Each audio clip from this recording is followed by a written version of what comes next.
আসসালামু আলাইকুম বন্ধুরা, আজকে আমাদের এলাকায় ওয়াজ মাহফিল হচ্ছে। আমরা মাহফিল দেখতে যাচ্ছি, হেঁটে হেঁটে যাচ্ছি। বাসা থেকে সামান্য একটু দূরে, 1-1.5 কিলোমিটার দূরে। দেখুন, এই মসজিদটার উপলক্ষেই আজকে মাহফিল। মসজিদের ভিতরটা দেখুন কত সুন্দর। মসজিদ থেকে বের হয়ে আমরা যাচ্ছি একটু মসজিদের পাশে ধান ক্ষেতের মধ্যে মাহফিল করতেছে। আমরা হাঁটতেছি সামনে। হেঁটে ভিডিও করার কারণে ফোনটা একটু নাড়াচাড়া হয়েছে। আমরা মূলত এখন যে এই রাস্তাটা দিয়ে যাচ্ছি, এই দিক দিয়ে আমরা ভুল করে ঢুকে পড়ছি, কারণ এটা হচ্ছে মহিলা প্যান্ডেলে ঢোকার রাস্তা। সামনে দেখুন, এই যে মহিলা প্যান্ডেলের গেট, ভিতরে এখন পর্যন্ত কেউ আসে নাই। পরে আমরা আবার ফেরত চলে যাচ্ছি, কারণ আমরা ভুল করে মহিলা প্যান্ডেলে ঢুকে গেছি। এবার আমরা সামনের দিকে আবার ঘুরে এসে মূল মাহফিলের দিকে ঢুকলাম। রাস্তায় অনেক গ্যামজ্যাম। আমরা হাঁটতেছি, রাস্তায় লোকজন সবাই রাস্তায়। ভিতরে এখন পর্যন্ত কেউ বসে নাই। আজকালকার মাহফিলে তো এরকমই হয়, প্যান্ডেলের ভিতরে লোক কম, বাইরেই লোকজন বেশি থাকে। এই কারণেই আর কি। যাই হোক, আমরা মাহফিলের সামনে চলে আসলাম। আপনাদেরকে একটু বক্তা সাহেবের ওয়াজ শুনেন। আল্লাহ পাক আমাদের জিনটা আমার নাম রাজ্জাক। কোন মানুষের নাম যদি রাজ্জাক হয় বলবেন আব্দুর রাজ্জাক।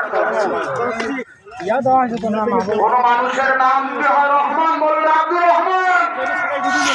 কারণ আল্লাহর নাম রহমান, আল্লাহর নাম করিম, আল্লাহর নাম রহিম। আল্লাহর নামে যদি কোনো বান্দার নাম থাকে আব্দুল্লাহ লিখতে হবে, আব্দুর রহিম, আব্দুল করিম, আব্দুল সাত্তার। কারণ সাত্তার আল্লাহর নাম, আল্লাহর একটু নির্বাচন নাম। কোন মানুষের নাম যে আল্লাহর নামে থাকে। এরপর আমার এক ভাইস্তার সাথে দেখা। আমি তার সাথে সেলফি তুলতে চাইলাম, কিন্তু আমি আসলে সেলফি না, আমি ভিডিও অন করে রাখছি, তাকে একটু বোকা বানাইলাম। এরপরে আমরা সবাই মিলে একটু যেখানে দোকানপাট লাগছে, বাজার লাগছে, সেই দিকে হাঁটা শুরু করলাম।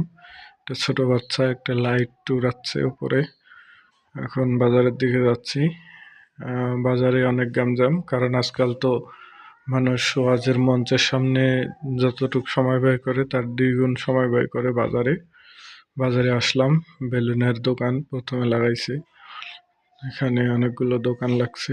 গ্যামজাম এখানেই বেশি, মাহফিলের সামনে লোকজন কম। আমরা এখানে একটু ঘুরবো, ঘোরার পরে আমরা মাহফিলে গিয়ে বসবো। এখানে অনেকগুলো আচার, অনেক আইটেমের আচার লাগাইছে। এরপর আমরা ঝালমুড়ি খাওয়ার জন্য একটা দোকানে আসলাম এবং ওনাকে বললাম, উনি ঝালমুড়ি মাখতেছে, মাখার পর আমাদেরকে দিবে।